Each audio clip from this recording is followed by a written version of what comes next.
It is the middle of the day, but the sun is gone.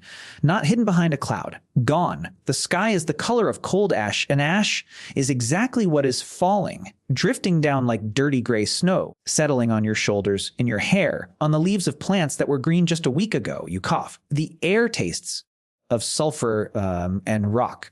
Somewhere far over the horizon, a mountain has torn itself apart, and now the whole world is going dark and cold. You do not have a word for what is happening, but you know in your gut that nothing will be the same again. This is not a fantasy. Around 74,000 years ago, a volcano on the island of Sumatra did exactly this. Its name was Toba, and it was not just a big eruption. It was a super eruption, the largest the planet has seen in around 2 million years. And one famous idea claims that this single event nearly wiped our entire species off the Earth. So the question is simple and chilling. How do you survive a supervolcano? How does a small, fragile band of humans live through the sky going dark and the world turning to ash? The answer is one of the most fascinating detective stories in all of science, and the ending is not the one you would expect. First, let's grasp the sheer scale of what Toba did, because it is almost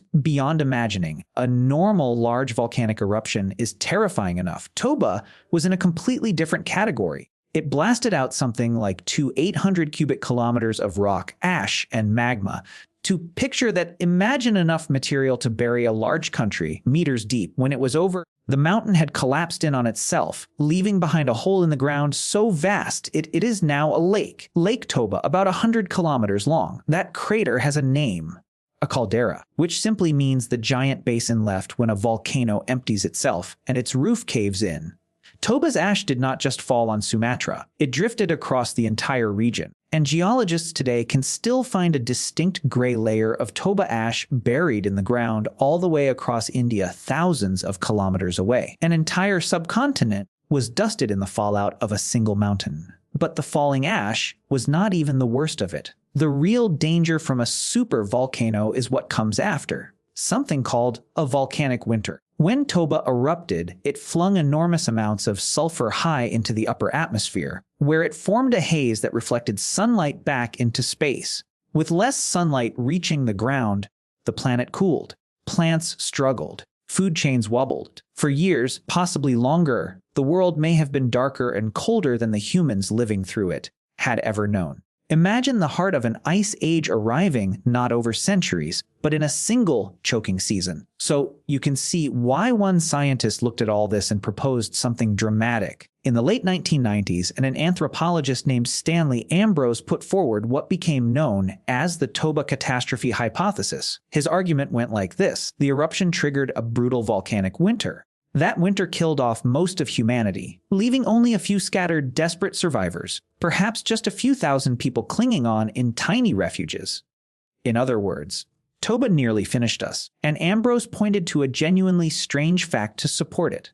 Compared to most animals, human beings have remarkably low genetic diversity. Genetically, we are all surprisingly similar, as if we all descend from a very small group. That pattern, a population squeezed down to almost nothing and then bouncing back, is called a bottleneck, and Ambrose suggested Toba was the thing that squeezed us. It is a gripping story. A single mountain almost ending the human race, with all of us descended from the lucky handful who made it through the dark. For years, it was repeated everywhere. But here is where the detective story takes its turn, because when researchers went looking for the bodies, so to speak, they did not find them. Travel to a place called Jwalapuram in southern India, directly in the path of Toba's ashfall. There, the archaeologist Michael Petraglia and his team dug down through the layers of earth, and they found that distinctive Toba ash layer, proof that the eruption had buried this very spot. But then they found something that should not have been there.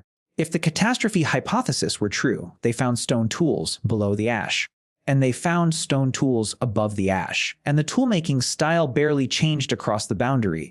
In plain terms, people were living there before Toba erupted, and people were living there after using the same techniques, as if a continuous community had simply weathered the storm. There was no sign of a wasteland wiped clean of humans. Life stubbornly went on, and the evidence kept piling up. against the doomsday story. Far away on the southern coast of Africa, at a site called Pinnacle Point, archaeologists found microscopic glass shards in the soil. The chemical fingerprint of Toba's ash carried all the way from Indonesia. So they knew the exact moment Toba's effects reached this community. And what were those coastal people doing during the supposed apocalypse? They were thriving. The site shows continuous, even intensified, human occupation straight through the eruption. These people, living by a sea full of shellfish, barely seem to have flinched. Meanwhile, sediment cores drilled from Lake Malawi, which record the local climate in fine detail, showed no sign of the catastrophic, a life-crushing cooling the hypothesis demanded. The volcanic winter, at least in some parts of the world, seems to have been far milder or far more survivable than the doomsday version claimed. So, let's reconstruct what surviving Toba might truly have looked like, not as a near extinction, but as a hard season endured. The ash comes and the sky darkens and yes, it is frightening. But you are not helpless. You shelter in a cave or under an overhang while the worst of the fall passes. You have fire and you keep it burning. The cold creeps in, so you wear the hides you already know how to scrape and stitch. The land plants suffer, but you live by the coast, and the sea does not care about the darkened sky.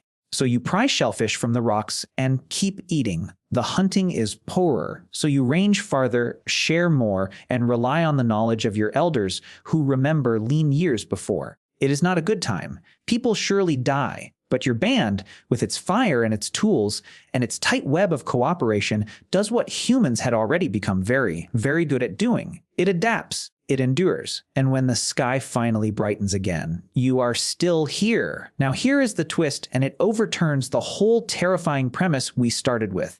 The super-volcano that supposedly almost ended humanity probably didn't. The Toba catastrophe hypothesis, that gripping tale of near extinction, is now seriously doubted by many researchers. The hard archaeological evidence, from India to South Africa, increasingly shows people living straight through the eruption, sometimes without even much of a stumble. Our low genetic diversity may have other explanations entirely rooted in how small our founding populations were as we first spread out of Africa, not in one volcanic apocalypse. The real headline of Toba is not how fragile we were, it is how tough we already were. By 74,000 years ago, humans had fire, clothing, complex tools, deep knowledge of their environments, and above all, each other. We had become a species that could absorb a planet-scale disaster and keep walking, which leaves you with a strange and oddly hopeful reflection. We tend to imagine our distant ancestors as helpless victims of a violent planet, one bad eruption away from oblivion. But the deeper truth seems to be the opposite. Faced with one of the largest natural catastrophes our species has ever encountered, they did not crumble. They sheltered, they shared, they adapted, and they came out the other side. That same toughness is the inheritance you carry now in a world that still has super volcanoes sleeping under it, from Yellowstone to the very caldera Toba left behind. The lesson your ancestors wrote into the ash is not that the world is safe. It is that humans, working together, are astonishingly hard to erase. It is the middle of the day, and the sun is gone, and the ash is falling like gray snow. But you pull your hide tighter, you feed the fire, you gather your people close, and you wait. Because somewhere in you is the knowledge older than language that the sky has gone dark before, and that your kind has a stubborn world-beating habit of still being here when it clears.